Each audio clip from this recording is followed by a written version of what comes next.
Cauthen here, CEO of Learning Counsel News Media and Research.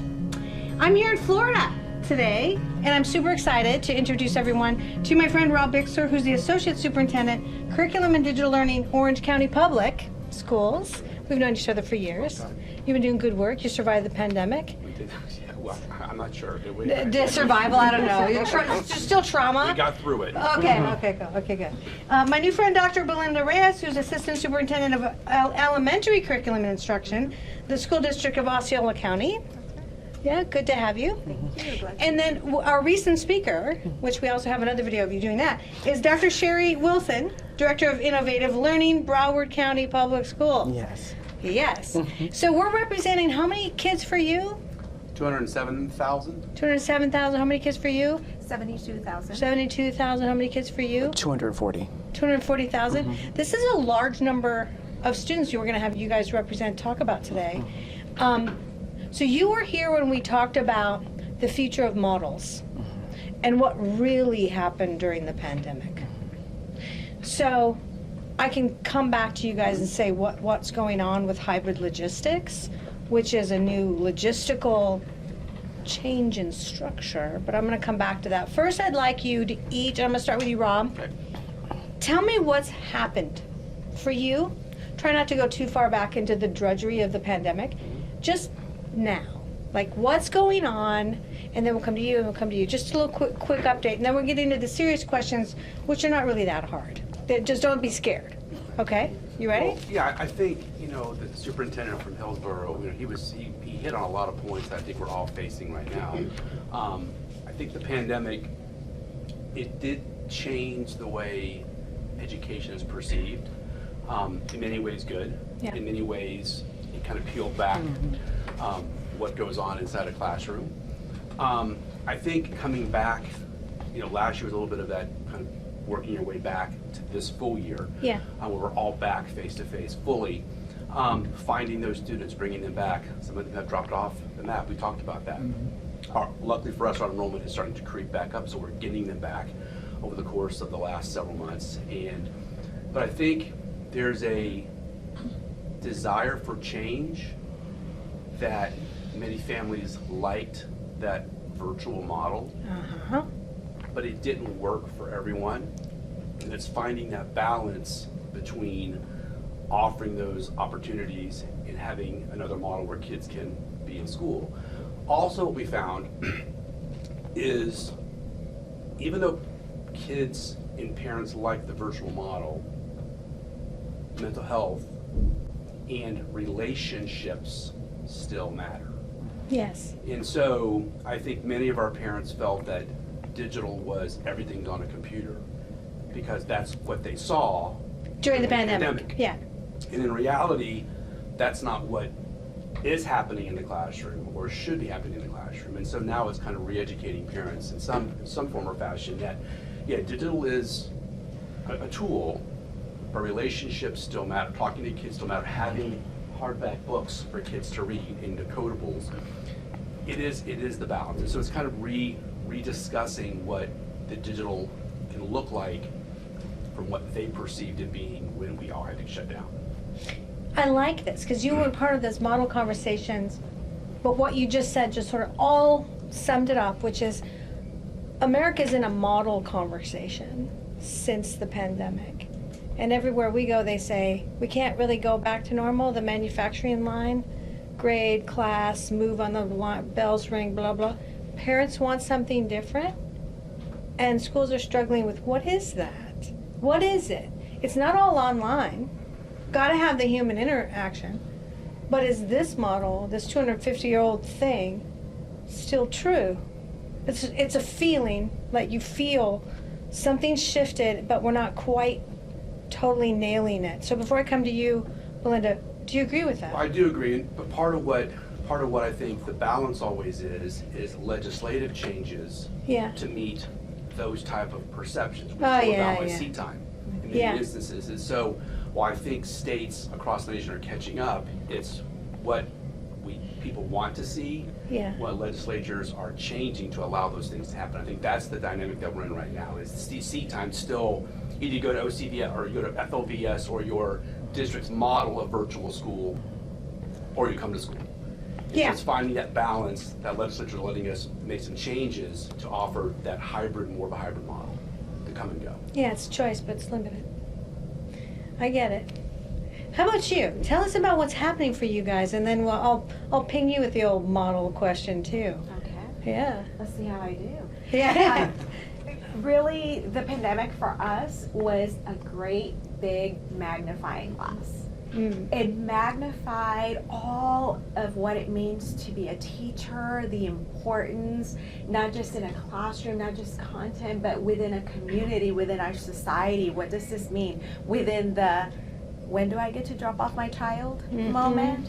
And so there was a lot of, wow, look at all that a teacher contends with. So it was magnifying all of those good things that our teachers provide. Take it out a little bit. What about our schools? And feeding? And what about social emotional? What about all these student service supports? It was really magnified because where will our children get this? Yeah. Right? And so society took a step back and said, wait a minute, look at all, education is more than just books or content. A whole child couldn't be explained any better than that magnifying glass that the pandemic provided. The pandemic also provided this magnifying glass in the areas that we need to work on. Right?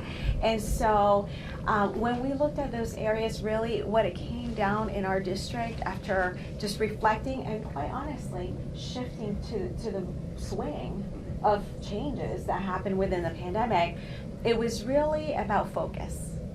So now we traded in our magnifying glass for some binoculars and thinking about what is in our focus. A lot of times, I'm a structure and systems girl, as you know, but what do we have structures and systems for?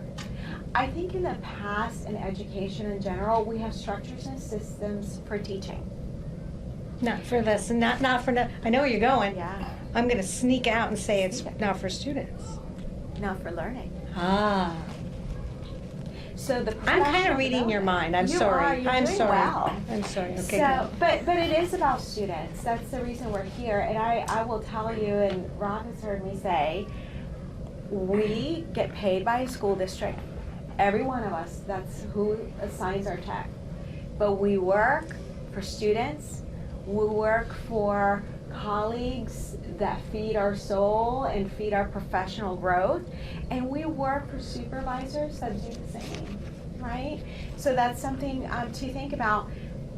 It comes down to that learner, and it's about learning, not so much teaching. And sometimes when all our professional learning goes into teaching how to use this, teaching how to provide this resource, rather than a professional learning series on how do we use these resources to get to learning.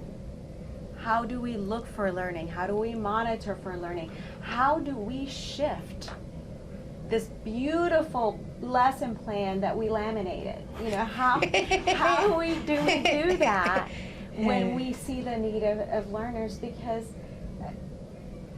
the achievement gap, really, we've talked about opportunity gaps, and what it really comes down to, multiplied in the pandemic, is really unfinished learning.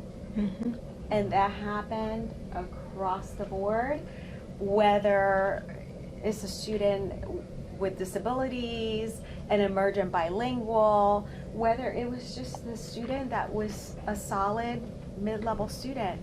Every one of the students faced some kind of Yeah, so we're in a moment. But I love what you said about the shift in focus. I like that a lot. All right, so let's pretend we didn't hear you before and people are not watching that other video, or maybe they didn't, Let's give it a little update. Okay. Truthfully, I think it's the reallocation of human capital and talent, and making sure that we're honing in on the relationships so that we can harness that talent so it impacts students within our classroom spaces. I think that the honor and integrity that many have seen lacking in the nation for educators as a collective, I think the pandemic illuminated the importance of having that classroom instructor, that quality, that high quality classroom instructor within our spaces. Parents really appreciated that because some of the cars, once we did reopen, that sped out of the car loop, you know, they went, good luck, thank you. It was amazing to see the appreciation and the tenor of how parent-teacher conferences then changed about little Sarah or Johnny. The cadence changed because they had an inside view to what teaching and learning was like at their kitchen table. Yes. Opposed to when it was simply in classroom in the brick and mortar. Yes. So I think that it illuminated a lot for our external stakeholders.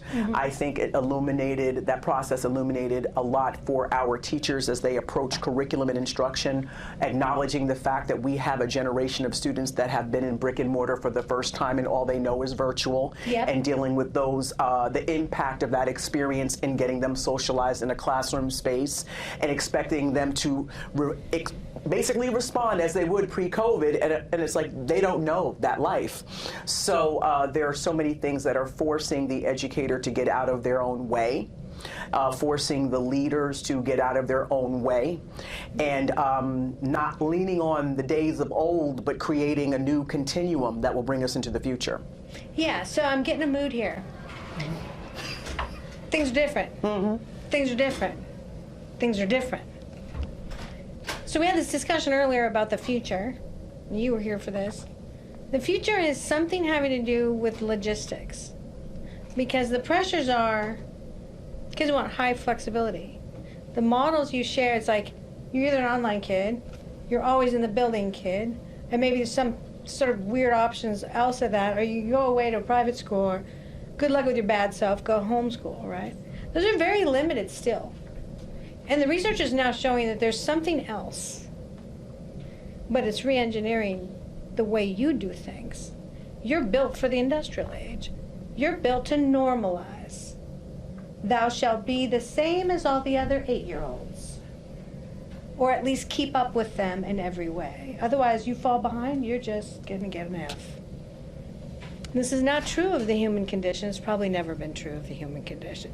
You were probably way smarter than me in some stuff, and I might have been way smarter than you in other stuff at the same age. Okay? Because we know this, if we have children of our own, they're all different. You're dealing with the living lightning of life itself. This is the hardest thing to manufacture, and probably shouldn't be manufacturing at all. You should be a one-to-one service model. You can't, because there aren't enough teachers. So what are you going to do? What if you had a viable curriculum, like the online places do, and you set those kids on there, and then you backwards engineered in automatic intersection by cohort of the human, and the humans are watching this dashboard. And they said, Belinda needs help in math. Rob, come over here, we're gonna do a little thing with you on verbs. Make sense? What if you re-engineered the whole journey?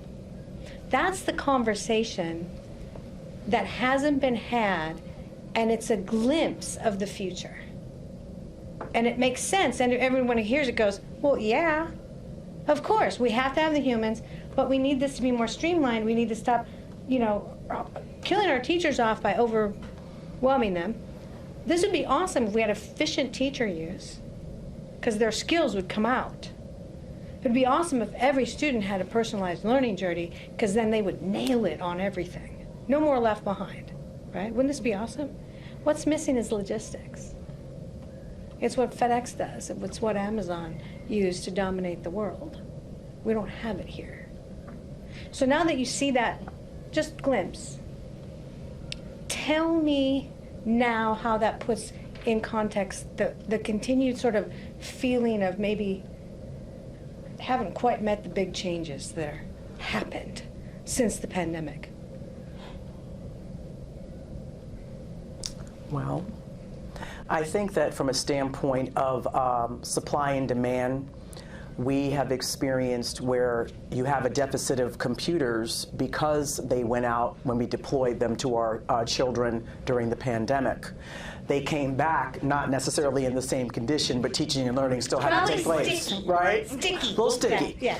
So when you're waiting on shipments coming in and you still have to move forward with that progress, how do you become creative with your space and the real estate within your school so that teaching and learning can still be impactful when you're dealing with the deficit? I think that the operational side of the corporate side of the world impacting the educational side of the world, and the negotiations with vendors and the conversations of what our real needs are, the negotiation discussion with outside vendors who give supply to schools, districts have changed.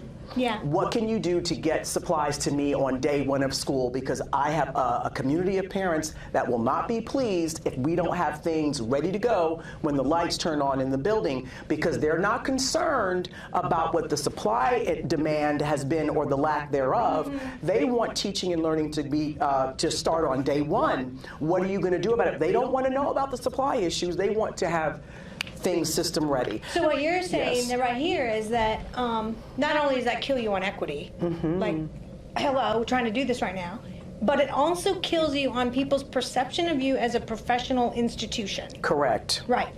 And like Learning Council research has shown, we believe that the fact of the institution itself is at risk. It was for all the retail institutions, wasn't it now? Against Amazon the last 15 years, okay? I think America's questioning medical institutions right now in a big way too. The institution as an idea, and let's just not say government as a questionable institution, but there's a lot of question now for why are we doing it this way? Every institution of record, and you guys are big institutions. So what I'm saying, I'm gonna come to you next, Rob, on the same question you just answered. This logistics idea, this change in structure idea, is for the survival of your large institution to meld with the present age. It's a wild idea. We think it's inevitable at Learning Council Research. What are your thoughts, even though you don't know everything about it? So those that know me, know I'm a realist. And I think what you talk about is utopia. Yes, and I don't think it'll be perfect by any Right. stretch of the imagination. And so I think when you have 50 different states within Florida, 67, 68, 69 counties, legislative requirements, Yes. expectations for school grades, merit pay, when you layer on all of those things, I think getting to where what you talk about, I will long since be retired. I'm not going to let you, Rob. You're going to stay there. Well, you know, when I started talking with you several years ago, the one-to-one initiative was in its infancy. I know. That's been a long time ago. And what got us to one-to-one was not utopia. What got us to one-to-one was a pandemic. I know, it's kind of sad. And so I think that pathway to individual learning, that pathway to all those things you're talking about, I think is great. Will colleges accept that as part of their enrollment to get into their college? They do for homeschooling. I understand that, Yeah. and that's the choice that schools have. That's Yeah. the choice parents have. Parents go to homeschool and have that pathway. Will state legislators allow that for merit pay? Because that's how teachers make their raises. Yeah. Will they allow that to get FTE funding if you take your own pathway and you may not be able to pass an end of course exam or a... So I don't disagree with you that that would be the best way, but where we started with the one-to-one initiative in Orange County to where we are now, obviously we were farther along than many just because of the initiative that was started by the superintendent, and now Dr. Vasquez, our new superintendent, and the board. We ramped up the pandemic by just giving 30,000 kids the laptop, and we'd already given 170 already had theirs. Yeah. So, but the pandemic caused this shift. So Yeah. to get to where you want, I think there's more hurdles than, it's gonna take a while. Yeah, I totally agree with you. And we were fortunate when we were down in San Antonio to meet with Superintendent from Kamal. And he's taken an innovative approach on those questions exactly. Because those are the restrictions. First thing you hit is like, I can't because of blah, blah, stupid state, you know, some. There's no state people here, right? There was in the last city. But change the definition. What is the definition of seat time? I don't know. Is it described exactly and explicitly in the law? Got that seat time even though they were home. Well, the word you use is pilot. We use file for everything. Yeah. So, I mean, come on, that's the buzzword now. Oh, we're going to pilot something. So some of these things can be a pilot that you get into a legislative bill or you get into some type of, you know. So, I mean, I'm not saying it can't happen. I'm simply saying when you talk at a district that's 240,000. Yeah, it's hard. Or 70 or 90 or 209, that's a massive, you're turning a battleship. And battleships don't turn very quickly. No, they don't. But I totally get where you're coming from, but I'm just glad you know something's going on. Sure. We all feel it, right? So let's come to you, Belinda. What are your thoughts on the same sort of feeling and this utopia that could be? Well, I tell you, you took me back because the last school that I worked was Weatherby, and my last year was the preparation year for the one-to-one device. And this was quite a bit ago. Correct. Was it 10 years ago? Yes, it was 10 years ago. So imagine that Orange was already forward-thinking 10 years ago to work toward that one-on-one, and you know, as you said, the pandemic sped up that process. So in our district, we went from not having that time to have piloted schools to one-to-one. We did have New York City High School, which is an innovation high school, very high on technology. So they were already one-to-one. But you're talking about one school out of 50-some schools, right? I will say this. I, too, am a realist. And I have come to the space in life where I'm going to do everything that I can within the scope of my reach. Right? Yes. So there's a couple of things. Superintendents can certainly come together with their boards through FADs and really work on some legislative priorities. Yeah. Nothing overnight, but those are steps that can be taken in preparation for. In the meantime, I think something to look at really is a shift. When we shift from teaching to learning, we also shift from technology implementation and usage to engagement of students within technology. So now we have one-to-one, and this happened also, I happened to be around, when I was executive area director in Orange, and we went and supported schools. It was lovely. Students were in quads, you know, to work together, but then they were in laptops like a textbook, right? So it was that shift of, you have a digital textbook right now. How do we make this an innovative process to engage students to get past a standard, but to use that knowledge to create? Yes. To make it meaningful and tailored to the student. Yeah. Yeah. And I'm hearing you, and I'm seeing a complete shift since when you and I first met. Absolutely. Okay. So it's so deep now that we're talking the articulation at a very fine level of the curriculum and the minutia of what we want, which is that creativity, which Ken Robinson was talking about, what, 15 years ago, it seems like? 10, maybe 10.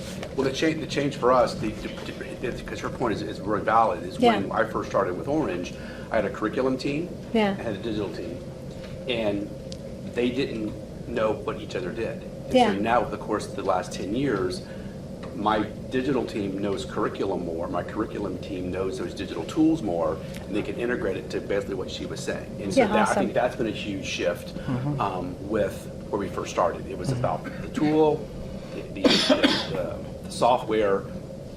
Curriculum team did all the benchmarks, but how do you meld them together to where it's making it useful? That's been a change, I would say, over the last several years. Which is awesome. So you broke down some silos. Your battleship went into high seas. Yes. And the team had to come together or they're going to sink. Yeah. I love that. So really where we're going is like the big question that people are asking. because even though you might be able to minimize it if you're really large, in your smaller district, maybe not as much, losing students. Can't get the teachers. Like I said, you can feel this, because we had Superintendent Perconti in Washington State say, there's something's different. Can't quite put my finger on it. And we're hearing that everywhere. Something's really different. Something about Generation Alpha, which is they like their screens better than they like humans, right? They don't join clubs anymore. They don't want to go to the after school stuff. If you waste their time when they're trying to screen scroll, they'll be like, you know what I'm saying? If you've seen kids these days, this is what's going on. So we're all like, gotta have the human interaction. I don't disagree with that. I don't disagree with that at all, because we don't socialize them. We're gonna have a barbarous world, right? We can't grow up all these little barbarians, can't talk to anybody, just sit on a screen. That's not gonna work. But we're in something in between. We really are. And we're beyond the early ad tech into model shift. That's really what we believe. But we also have the teachers to take care of, okay? Because if we say, good, let's re-engineer, let's try to get so sophisticated that we're like super duper cool metaverse, blah, blah, the humans are gonna revolt on us. You're gonna be like, you're gonna make me use what? You're gonna take away these things and make me do this, and I already don't like you. But I see where you're going, and maybe I'll stick around for a little while longer. They need emotional support, emotional help. They need to see exactly where you're going. What do you mean, right? And there's that happening right now, and there's the taking of this whole profession, which you big districts need to lead this, I'm just gonna tell you, into the stratosphere of superstar, rock star, as appealing as becoming a Hollywood favorite, right? So it attracts people more, right? How can it be possible that you can go to school for 12 years of your life every single day, almost, except for summer, and not want to be a teacher? Are we not modeling well? What's happening that we don't have droves of people on your doorstep? Do you see what I'm saying? So there's something going on there with teachers. I want you to tell me kind of what your thoughts are in that. I'll come to you first. Okay. Because the human side of this, I think, is going to be almost, I don't want to say cyborgish, but it does need to get to the level where the human perfected moment is truly teaching. It's not caught up in minutia. It's not, hunkered down and I got to enter grades again. It's getting to eyeball kids. It's getting to do the true social interaction that we're doing right now, that we did all day, right? Let's do that, right? Why are we doing all this other stuff? And I know you got rules. It's the state. Shh. So let's talk about that first. Humans, what are you doing? I think that we're definitely in a place where the teacher capital, we have to look at that in a real way, because we're losing veterans that would have worked another 10 years now because they're burned out. I mean, I had a young lady that I love retire last week because she was like, you know what, I'm passing the torch, because the level of burnout and the weight of it based on systems that don't have enough manpower to carry what's upon us. The weight of education now is not the same as it was prior to the pandemic. That's a shift. And we don't have the capacity necessarily right now based on the current structure to sustain it, because we're really working with an antiquated and outdated structure. Exactly. And in order to really look at that, the weight of that is on the shoulders of the teacher practitioner. So we have to, number one, I believe, from a standpoint with educating and getting students interested in even becoming educators, we have to look at the curriculum and how we're training our teachers at the collegiate level. Yep. Making sure that what we're discussing now is a part of their curriculum, so when they get that certification, they're coming in equipped. Yeah. But we're at such a deficit, we're like, please, come one, come all, we'll teach it to you when you get here. But in the meantime, there is a learning curve for the teacher, for the student, and everybody can't be at a learning curve all at the same time because there's so much that's being lost, but that's our reality. Yeah. So we're in the high seas right now. We're in the high seas. So it's just a scenario where I think, as a collective force of educators, I think we understand, for those of us who have seen a few mango seasons, as the saying would go, we understand that there's a lot to dissect and unpack here, but we are in a position where the laborers are perhaps few. But we need to cultivate what we have so we don't lose those individuals. We may have to look at, and I know we don't have control per se, but the conversation of compensation that came up earlier today. Yeah. People are trying to live and keep their lights on, perhaps on salaries that can't sustain a family. You're not going to encourage, and I think this is equal for men and women, but I know oftentimes too, would gentlemen, and sometimes we need a lot of men in education, and sometimes they're not in education in the droves that we would like, but will a man be able to sustain a family? On this, would a single mom or a single parent be able to do what, some of these things? So I think that the equity, we need to put our money where our mouth is. And again, we don't control the allocations and how things are done, but I think we need to really start having the conversation so that those who can have that decision take place can start to talk about it, because the value of what our teachers put out there, they take money out of their pockets all of the time.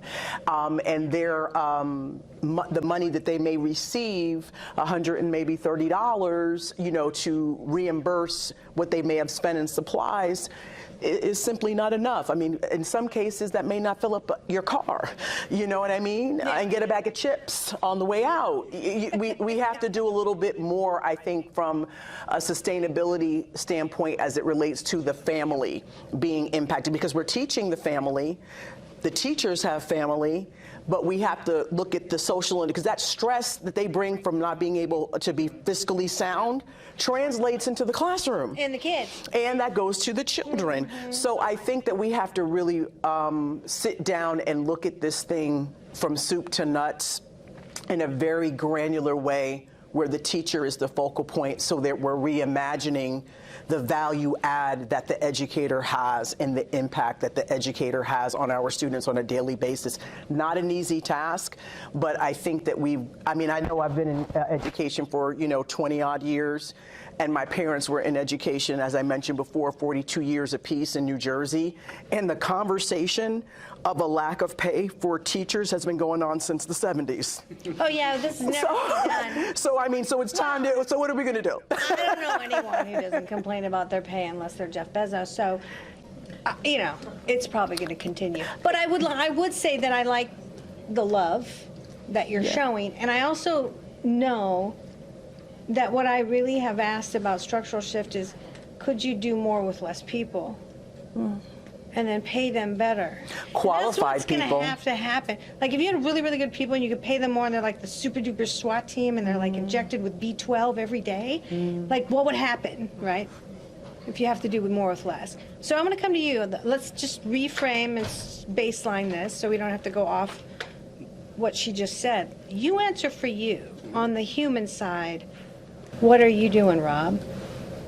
Well, honestly, she probably said it best for all of us. Okay. I think what we're facing now, which has been unique in my 32-year career, is competition, because they can leave and go to another job and make just as much money, or more. And the stress, they just decided, I love education, but I love this more. And what's unique for me is, as a principal, we always prided ourselves on having low turnover, because they loved being with us, loved what we did. But even as a supervisor at the district office now, I've got competition with vendors who snatch my people up. Oh my goodness. You don't do that anymore. You all out there, you all stand with me. No, that's the truth. Shame. Yes. But they, and I've lost several that feel like, because of compensation. And I will tell you, remote work Yes. has been one of those things where vendors now, the industry is shifting to help with employees by remote work and all those kind of It's things. a great exodus from the cities. When education Yeah. is more difficult because we got to be face to face with the kids.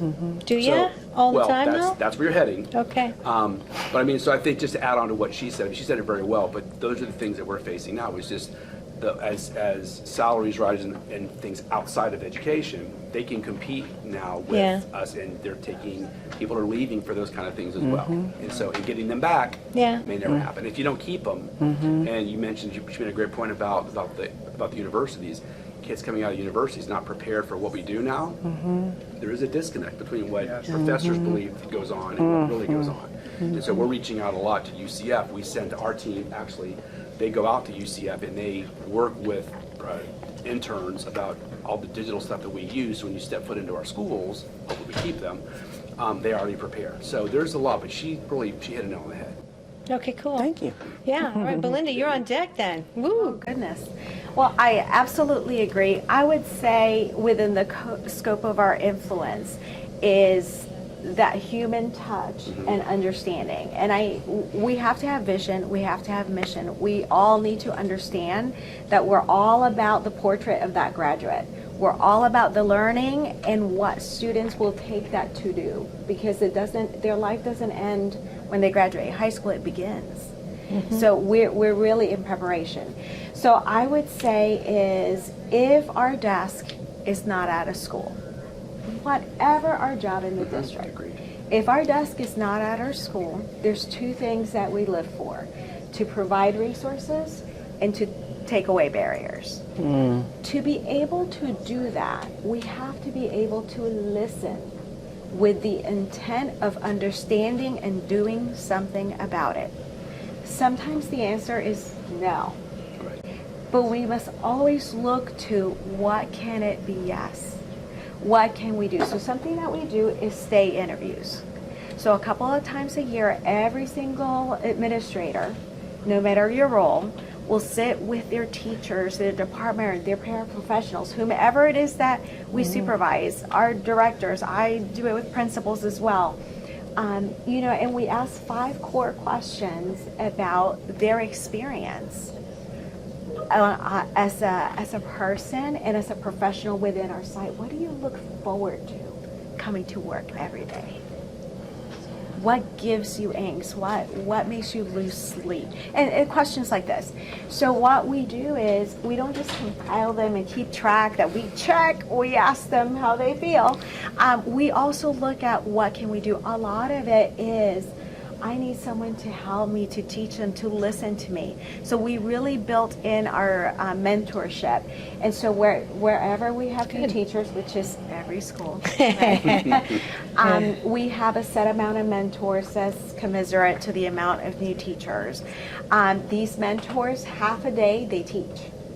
Either they teach or they provide interventions to students, and then they mentor the other half of the day. We invested in that because they're practitioners, because they can be those fishbowl classrooms that other teachers can come. That's great. And observe, and they have a lot of street credit with the teachers for that. So we really, when we talk about structures, yes, we have curriculum unit plans, we seal and deliver, we have planning, but we also have that person, that coach, that mentor that isn't just coaching me about content or how did I do something wrong I need to fix. This is someone listening to me about what my worries are and how that's translating to the classroom and what might be some strategies that we use.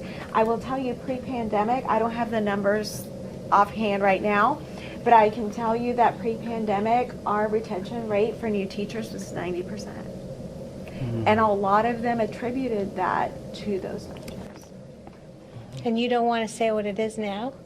Oh, it's not that I don't want to say, it's that I don't have the clear number to give Okay. you, and I like to be accurate. Yeah. Oh, I totally understand. Okay, good. Well, this has been a super duper conversation. I think we pretty much covered everything, because in the first round, I was supposed to ask you about your challenges, but you kind of said them, okay? So I'm going to open it up to the audience. Does anybody have a super duper question to ask of our illustrious, super duper question of our illustrious panelists? That one. I mean, Go ahead. you guys have talked about some of the base core issues you have to deal with, but in the school district now, your size especially, you've got to deal with lunch programs, special need kids at home. I mean, really, we haven't facilitated funding in the K-12 for all these special things that you now do way above, from bus drivers to providing lunch, to providing after-school activities. How are you engaged in that, and how is it impacting you? You go first. Linda, go Okay. Oh. Belinda goes first, and then Sherri, and then Rob. Okay. Okay. So I would say in any stage of education, whatever your leadership position is, it is times of hardship that really show what your priorities are, because that's what you fund, right? So in our district, we pride ourselves in being number 64 of 67 in spending for administrative costs. That means that the lion's share of funding goes directly to schools, to staffing schools, to providing schools with resources that they need. That is a little shift, right? Because that means that the amount of people going out to schools to support is minimized as compared to districts that spend more on that support. So how do we mitigate that is not to focus solely on what needs fixing. Focus on what's going right. You know, what are people's strengths in those classrooms? And then these are model teachers. These are people that we show that we respect them as professionals, and that they're able to share with their peers and be the on-site expert, because we can't be at every school all the time for all subjects, all grade levels, right? So really is, if we invested in that school and in the people in the school, then the return on investment is, we're going to need your expertise because we value you. Yeah. That's why you have that position, because we value you. And then our team can concentrate, as you had shared, really prioritizing what schools or what pockets of departments or what specific teachers might need more of a personal touch. I like that. I like that a lot. Okay, so then we said Sherri. Okay. Next to go. Well, simply put, under the leadership of Dr. Vicki Cartwright, we went through a reorg as well in Broward County Public Schools, where she was able to streamline and really do some fiscal tightening. And with the reorganization, because we are the 6th largest school district in the United States, going back to a regional model where the area superintendents would be able to have a greater command of management and communication when it comes to messaging as it relates to teaching and learning. Additionally, with that particular piece, we, through the departments, in academics, under the leadership of Dr. Mancini, our chief academic officer, we have parent universities. This was actually shown as a feature on Good Morning America several years ago when the pandemic took place. Yeah. And each resource that we have, an access point to your point in relationship to food, nutrition, resources, social workers, and the like, through our parent universities that we've had actually this past week. There's another one this evening. We do that virtually so that the parents who are working multiple jobs or just, need to be home with the children, whatever the case may be, the resources from the district are being funneled to the parents in that space where they can stay in the comfort of their own home. And we do that for elementary and secondary so that we are getting that messaging out. So the fiscal tightening, the reorganization, being strategic by region, and then making sure that the changes that have been put into place are being disseminated through the parent university avenue, and that's done a couple of times a year or as needed based on what may be going on at the time. Okay, let's just say super cool. Super cool? Super cool. Okay, awesome. Okay, Rob. So it's a great question. And so I think part of what both of them have said is about fiscal responsibility. And I can say from our perspective, excuse me, the deputy superintendent, Dr. Vasquez, who's now our superintendent, currently, who just named our superintendent this year, one of the things, the activity that she had us do was called academic return on investment. And every department, every division had to spend, we've actually spent a whole year looking at things that we're in charge of, and looking at metrics to find, number one, are they working? You mentioned a vendor, which I thought was kind of funny, that people just like because they've always had it. It doesn't show any promise. And so when you begin to remove those things, there's some pushback. Selectively Yes. retire. Correct. And so you have to, yes. Sherri. You have to be That able got to me. have those metrics to show the reason that you made a change was because what used to be and what you feel it was isn't really what's happening now. So that's been a huge change for our departments to begin to use that process to continually relook at what you have in place, what's being utilized. My department actually, for our team, we actually have a whole board, not a board, but an online tool that we use to look at cost per student, cost per teacher. And we use that to say, hey, listen, this is a very outrageous price per kid or per teacher. The usage has fallen, we need to make a recommendation to remove it. It's always looking at those kinds of, which is really new. We don't, if you bought something, you kept it because you liked it. It's because. Ooh, I'd love to do a media story on that process. And That would be And awesome. then additionally, again, Orange County, we're very blessed because, and Tim, you know this, but we've had the millage renewed, half penny sales tax renewed twice. Right. And the millage was just renewed by an overwhelming, vote. And so that half penny sales tax helps with our digital, our upkeep of our buildings.